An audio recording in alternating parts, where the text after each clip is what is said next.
everybody, welcome back to In the Air, sponsored by 11 Wickets, which is India's most trusted fantasy platform. My name is Nivedhana. Prabhu, we're of course discussing everything that went down in today's match between Kolkata and Mumbai. And joining me, of course, in the studio once again is Manvinder Bisla, former KKR cricketer and Indian cricketer, once again in the studios.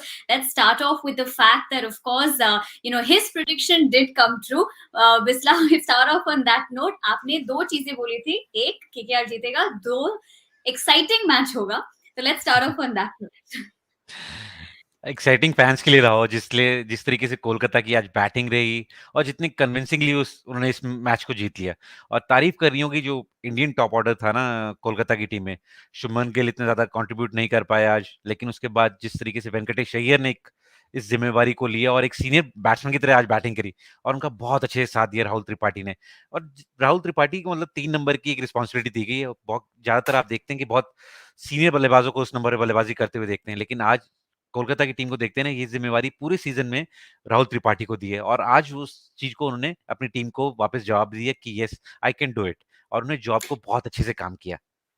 In terms of course वो analyse करते हुए performances बहुत सारी खास performance रही Kolkata की team से. We'll take a look at that and of course get Bisla's opinion about it. But let's take a quick look at the scorecard because margin से उन्होंने जैसे जीता है, of course they have managed to beat the Mumbai team by 7 wickets. Now this of course will let's go back to जो हम बात कर रहे थे in the pre-match show कि if this happens, they're of course going to be moving up the ladder now in terms of the points table as well. Bisla, so I'll come back to you on that. काफी हम of course बात कर रहे हैं about the batting lineup जैसे कि आपने बोला था even in the pre-match show कि the combination that they went for in the top order were all Indian cricketers जो I guess Morgan's decision did go well in their favor. But Mumbai के लिए कहाँ खराब गया game in spite of the fact that you had Quinton perform or even Rohit Sharma come back in this game. आपको क्या लगा कहाँ गलती या the trouble point was today for them? मुझे लगता है कि स्टार्ट बहुत ही अच्छा था. 9 ओवर 77 रन्स, नो विकेट. उसके बाद से जब रोहित का विकेट गिरा उसके बाद मुंबई ने कंप्लीटली अपना मोमेंटम को लूज कर दिया और मिडिल ऑर्डर का मुझे लगता है कि जो कंट्रीब्यूशन होना चाहिए वो अभी तक मुंबई की टीम में नहीं दिख रहा है. सूर्य कुमार यादव एक बहुत ही अच्छे बैट्समैन है. मुझे लगता है कि one of the best batsman of this league but वो इतनी अच्छी फॉर्म में नहीं है. अनफॉर्चुनेटली मैं कहूंगा अगर जो 2 मैच देखेंगे उनमें इतनी अच्छी फॉर्म में नहीं है और उनका साथ देने के लिए अगर आप देखते हैं ईशान किशन पूरे सीजन में ज्यादा रन नहीं बनाए हैं. सौरभ तिवारी ने पिछले मैच में रन जरूर बनाए लेकिन वो इतने तेज नहीं थे जो आप एक मिडिल ऑर्डर से जरूरत होती है आपको. किरण पोलार्ड भी इतना कंट्रीब्यूट नहीं कर पाए. जो मिडिल ऑर्डर है ना मुझे लगता है वो एक मिसिंग लिंक है अभी मुंबई की टीम में. But quite contrary to the top order जहां पे हमने देखा फॉर द कोलकाता टीम जहां पे पार्टनरशिप बहुत ही अच्छी तरह से सीमेंट हो चुका था between of course Tripathi and Iyer. If you look at that 88 runs out of 52, quite a wonderful knock for Tripathi as well. आप इसको कैसे व्यू करते हैं in terms of partnership of course being so essential. Second wicket जैसे कि आपने कहा गिल से प्रोबेबली एक्सपेक्टेशन था बट वो ऑफ कोर्स आज खरा नहीं उतर पाए. तो these two have done the magic, but you also spoke about Venkatesh Iyer in the pre-match. He's once again stepped up. Yes अगर आप देखेंगे बिल्कुल जिस तरीके से कंट्रीब्यूशन रहा है इंडियन टीम का इंडियन प्लेयर्स का क्योंकि अगर आप देखते हैं प्लेइंग 11 के अंदर 4 फॉरेन प्लेयर्स होते हैं बाकी 7 जो होते हैं वो इंडियन प्लेयर्स होते हैं. तो उनका कंट्रीब्यूशन भी बहुत ज्यादा इंपॉर्टेंट होता है कि टीम में कॉम्बिनेशन कैसा बनेगा और टीम में मोमेंटम या किस तरीके से आप पॉइंट्स टेबल में जा रहे हैं. और यहाँ अगर आप देखेंगे अगर आप बैटिंग की रिस्पॉन्सिबिलिटी देखते हैं टॉप अगर नीतीश राणा ने आज बैटिंग नहीं करी है वो भी एक बहुत अच्छे बैट्समैन है जो जिस तरीके से नंबर्स दिख रहे हैं नंबर 4 पे शायद वो भी आएंगे. तो मुझे ऐसा लगता है कि वो रिस्पॉन्सिबिलिटी ना इंडियन बैट्समैन के ऊपर दिखाई गई और ये बहुत अच्छा डिसीजन है. आप चाहे मॉर्गन की बात करें ब्रेंडन मैकलम की बात करते हैं कि क्या कि कोलकाता के जितने भी कोचेस हैं जो प्लानिंग है वो बहुत अच्छी है और उन्होंने अपने प्लेयर्स को बैक किया है. ज्यादातर आप ऐसा देखते हैं कि जो पहले 6 ओवर हैं फॉरेन प्लेयर्स को देखते हैं ओपन करते हुए वो जिम्मेवारी उनको देते हैं लेकिन उन्होंने इंडियन प्लेयर्स को बैक किया है और उसका बहुत अच्छा फायदा मिल रहा है यहाँ पे कोलकाता को. इन टर्म्स ऑफ बॉलिंग क्या खराब गया for the Mumbai team as oppose to जहां पे वो विकेट भी नहीं ले पाए in terms of the most crucial moments. नहीं तो शायद मैच कुछ का रिजल्ट कुछ और ही होता. So where do you think that went wrong Mumbai की बॉलिंग लाइनअप में? मुझे लगता है जिस तरीके से स्टार्ट किया यहाँ पे गिल ने और अय्यर ने, जिस तरीके से स्टार्ट से ही वो प्रेशर डाला बॉलर्स के ऊपर, क्योंकि देखेंगे रन्स ज़्यादा नहीं थे बोर्ड के ऊपर, और जब इतने ज़्यादा रन्स नहीं होते ना, ऑल आउट अटैक करना पड़ता है, आपको विकेट्स लेने बहुत ज़रूरी हैं। और जहाँ पे विकेट लेने की कोशिश थी मुंबई के बॉलर्स ने, लेकिन वहीं पे अटैकिंग माइंडसेट से उतरे थे कोलकाता के बैट्समैन। तो जो भी बिल्कुल भी सेटल नहीं होने दिया उनको, और लगातार वो जो होता है ना शॉट्स लगा-लगा के, कि अब कोई भी पार्टनरशिप नहीं हुई बॉलिंग के अंदर, और लगातार दबाव बना के रखा मुंबई की बॉलर्स के ऊपर। तो मुझे लगता है बॉलिंग इतनी खराब नहीं थी, लेकिन आज कोलकाता की बैटिंग बहुत लाजवाब थी। आई थिंक और आपने प्रिडिक्ट भी किया था that something to be looking forward to आज के गेम में, बट इन टर्म्स ऑफ अभी पॉइंट्स टेबल की अगर बात करें, like I was pointing out कि ये of course in terms of them going up the ladder is one thing, but अगर परफॉर्मेंसेस, इंडिविजुअल परफॉर्मेंसेस की बात करें, Venkatesh Iyer has really stood out. आपको क्या पसंद है in his batting, his technique? क्या आप हमारे व्यूअर्स को वो बता सकते हैं in terms of course him getting that 50s also, the run rate, everything? अगर आप you could analyze that for us. मुझे लगता है कि जिस तरीके से अभी वेंकटेश अय्यर बैटिंग कर रहे हैं, आई थिंक बहुत अच्छी फॉर्म में लग रहे हैं, बहुत कंसिस्टेंट। अगर 2 मैच में उनको खेलने का मौका मिले, और दोनों मैच में ना आप देखते हैं विनिंग कंट्रीब्यूशन रहा है। तो पता है रन्स भी लगाए हैं उन्होंने बोर्ड के ऊपर, लेकिन वो अच्छी बात ये है कि बहुत अटैकिंग माइंडसेट से बैटिंग कर रहे हैं। और टी20 जब आपका फॉर्मेट में आपको एक ओपन कर रहे हैं, तो आपका अटैकिंग माइंडसेट होना, पॉजिटिव इंटेंट होना बहुत ज़रूरी होता है। जब भी आप उन्हें बैटिंग करते हुए देखते हैं ना, आपको लगता है कि रन्स बनाने के लिए खेल रहे हैं। को बॉलर्स को नहीं देख रहे कि कौन दूसरी टीम में एक हो सकता है वर्ल्ड क्लास बॉलर हो। अगर आप देखते हैं तीनों फास्ट बॉलर बहुत ही, एडम मिल की बात करते हैं, ट्रेंट बोल्ट, जसप्रीत बुमराह, बहुत अच्छा अटैक था उनके सामने। बट जितनी आसानी से वो एक पॉजिटिव इंटेंट से बैटिंग कर रहे थे, वो मुझे लगता है बहुत ही अच्छी चीज़ है, और all the best to him. मुझे लगता है वो काफ़ी अच्छा आगे जाके क्रिकेट में करेंगे। In terms of, you did talk about the bowling lineup of Mumbai, लेकिन we also have to talk about the fact कि first leg में KKR के, जैसे कि हम बात कर रहे थे पहले भी, in the way they were performing, ऐसा नहीं लगा कि they will make this kind of comeback. अभी UAE conditions उनको favor कर रहा है. How do you see it? Do you think that is also a point to be adding to their better performance? मुझे लगता है कि कंडीशंस वहाँ पे आपको हेल्प करती हैं, जहाँ पे पहले जब फर्स्ट फेज़ चल रहा था, तो मुझे ऐसा लग रहा था कि जो बॉलिंग थी ना, वो एज़ ए यूनिट नहीं कर रहे थे, पार्टनरशिप्स नहीं हो रहे थे। अगर आज आप देखेंगे, मॉर्गन की भी तारीफ़ करनी होगी, जिस तरीके से उन्होंने अपने बॉलर्स को रोटेट किया, बट अगर शुरू के 10-11 ओवर के अंदर सुनील नारायण अपने 4 ओवर खत्म कर चुके थे, वरुण चक्रवर्ती 4 ओवर खत्म कर चुके थे। तो प्लानिंग थी कि अगर आप स्पिनर्स को, जब तक टॉप 3 बैट्समैन बैटिंग कर रहे हैं, तो हम ज़्यादातर बॉलिंग स्पिनर्स को कराएँगे, और उसके जब मिडल ऑर्डर आएगा ना मुंबई का, तब आपके फास्ट बॉलर्स को वापस लेके आएँगे।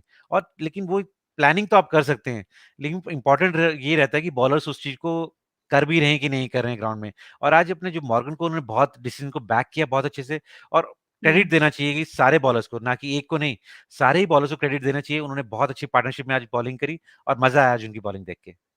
And of course, talking about bowling और जो मजा आया, it also talks about the power play scores. अगर देखा जाए तो if you compare Mumbai, of course, being 56 for 0 as opposed to KKR 63 for 1, तो आप इसको कैसे व्यू कर सकते हैं in terms of course, the power play in 1 to 6, of course 92 for 2 is where KKR was standing, in mid over 7 to 15, 4 for 0 in depth. तो अगर आप कंपेयर करें, how do you view that?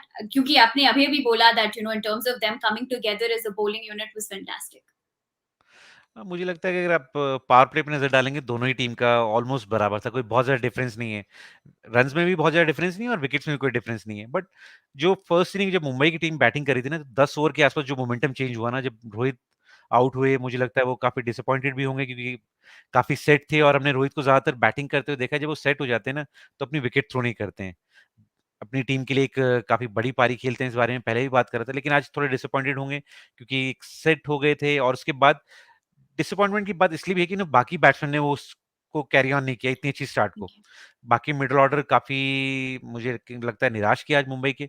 और वहीं अगर आप देखते हैं ना, जैसे ही अगर शुभमन गिल आउट हुए तो राहुल त्रिपाठी आए थे, और उन्होंने मोमेंटम को बिल्कुल ब्रेक नहीं होने दिया। जितनी अच्छी उनके सामने वेंकटेश अय्यर बैटिंग कर रहे थे, राहुल त्रिपाठी ने भी उनके साथ बहुत ही अच्छी बैटिंग करी। In terms of course, in दोनों के now the fact that of course Kolkata has beat Mumbai by 7 wickets, it also talks about the points table. जैसे कि मैंने बोला था, like even Bisla had spoken about the fact that अगर Kolkata wins today, what we'll be definitely seeing them is go quite up the ladder. So, sitting very prettily on position number 4 at the moment with 9 points to their credit. Sorry, 8 points to their credit. Out of 9 matches that they've played, they have won 4 and lost 5. Quite a comeback for them. Whether we're talking about that performance against Bangalore or today Mumbai, तो लगता है Bisla, do you think they have a chance of higher chance of going into the playoffs now? बिल्कुल, जिस तरीके से comeback करी है या आप रीस्टार्ट की बात करते हैं जब, तो रीस्टार्ट में जो सेकंड फेज़ में जो फ़ॉर्म रही है, दोनों ही मैच को जितना कन्विंसिंगली जीता है, उससे लग रहा है कि काफ़ी अच्छी फ़ॉर्म में है और टीम कॉम्बिनेशन बन गया है। अगर पहले बॉलिंग करते हैं तो पहले मैच में देखा हमने बैंगलोर की टीम को कितनी जल्दी ऑल आउट कर दिया और इस मैच में देखते हैं कि किस तरीके से कमबैक करी। स्टार्ट बहुत अच्छा था मुंबई के पास, लेकिन उसके बाद बॉलर्स ने बहुत अच्छी कमबैक करी और जो बॉलर्स का हार्ड वर्क था ना, बैट्समैन ने उसका पूरा फ़ायदा उठाया। मज़ा किया क्योंकि विकेट बहुत अच्छी थी और जब आज ये भी पता चलेगा कि जो विकेट इतनी अच्छी थी ना, किस तरीके से के कोलकाता के बैट्समैन ने बैटिंग करी। वहीं मुंबई के बैट्समैन ने जहाँ डिसअपॉइंट किया, कोलकाता के बैट्समैन ने इस विकेट पे एन्जॉय किया आज, क्योंकि बॉलर्स And ने in बहुत terms अच्छा काम of किया था उनकी team. right, in terms of bowlers, of course, लेकिन मुंबई के लिए जैसे कि आपने बोला, what do you think is the strategy for them to come back now? क्योंकि पहले तो in the UAE campaign, पहले तो चेन्नई से हारे हैं, अब कोलकाता से हारी है. What do you think is now the strategy for Rohit Sharma and his boys going into the next match? सबसे इम्पोर्टेंट तो है कि उनके बैट्समैन को रन बनाने पड़ेंगे। मुझे लगता है कि मिडल ऑर्डर से काफ़ी ड्रेसिंग रूम में बात भी हो रही होगी और क्योंकि वो ताकत रही है। अगर ईशान किशन की बात करते हैं, अभी हार्दिक पांड्या इस 2 मैचेस से नहीं खेल रहे हैं, अगर वो वापस आते हैं, किरण पोलार्ड है उनके पास, सौरभ तिवारी हैं उनके पास, सूर्य कुमार यादव हैं, तो मिडल ऑर्डर बहुत अच्छा है, बहुत अच्छे प्लेयर्स हैं और मैच विनिंग प्लेयर्स हैं, लेकिन फॉर्म में नहीं है। तो उनको रोटेट करते हैं, बैटिंग ऑर्डर ऊपर-नीचे करेंगे या उनको किस तरीके से वापस कॉन्फिडेंस में लेके आना है, किस तरीके से और उनसे रन्स बनवाने हैं। अब थोड़ा-सा टीम मैनेजमेंट का काम ज़्यादा हो जाएगा, बट एक बहुत अच्छी टीम है, उनमें पूरी एबिलिटी है कमबैक करने के लिए और होपफुली मुझे लगता है इस लीग के मुझे लगता है और अच्छे एक्साइटिंग मैचेस देखने के लिए मुंबई की टीम में वापस फॉर्म में आना बहुत ज़रूरी है। आई थिंक जैसे कि आपने पॉइंट आउट किया in the first leg, you were expecting कि कोलकाता की बॉलिंग यूनिट साथ में आए, तो आई गेस मुंबई के लिए बैटिंग यूनिट थोड़ा सा साथ में आना जरूरी है, like you said, for them to score better runs. लेकिन also talking about that, in terms of most fantasy points in 11 wickets fantasy app, if you could take a look at the players and where they're standing currently, Rahul Tripathi all the way to the top with 120 points.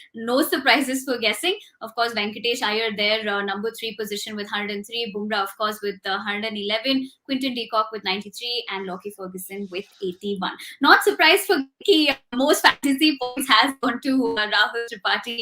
Bisla, उनकी performance के बारे में, उनकी knock के बारे में आपको क्या कहना है? आई थिंक काफ़ी अच्छा प्रदर्शन कर रहे हैं जब से इनको एक 3 नंबर पे रिस्पॉन्सिबिलिटी दी गई है कोलकाता की टीम ने और जब भी देखते हैं ना आप स्टार्ट्स इनको हर मैच में मिलता है। लेकिन जो अच्छी बात थी ना आज मैच को फिनिश करके गए हैं। स्टार्ट बहुत लगातार हम मैचेज़ में देखते हैं 20-30 रन हर मैच में कंसिस्टेंट है बहुत ज़्यादा।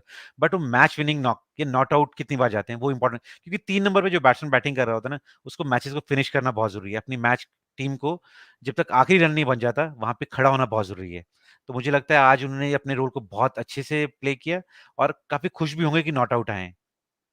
राइट, तो डट के रहे बेसिकली. एंड आई थिंक जैसे कि एक्सपेक्टेशंस था कि दूसरी मुंबई की टीम से बैटर्स आई थिंक डट के रहेंगे, वैसा नहीं हुआ. But on the other hand, of course, कल की क्लैश है between Bangalore and Chennai. So before we wrap, मैं आपसे पूछना चाहती हूँ, आपका क्या प्रेडिक्शन है कल के मैच के लिए?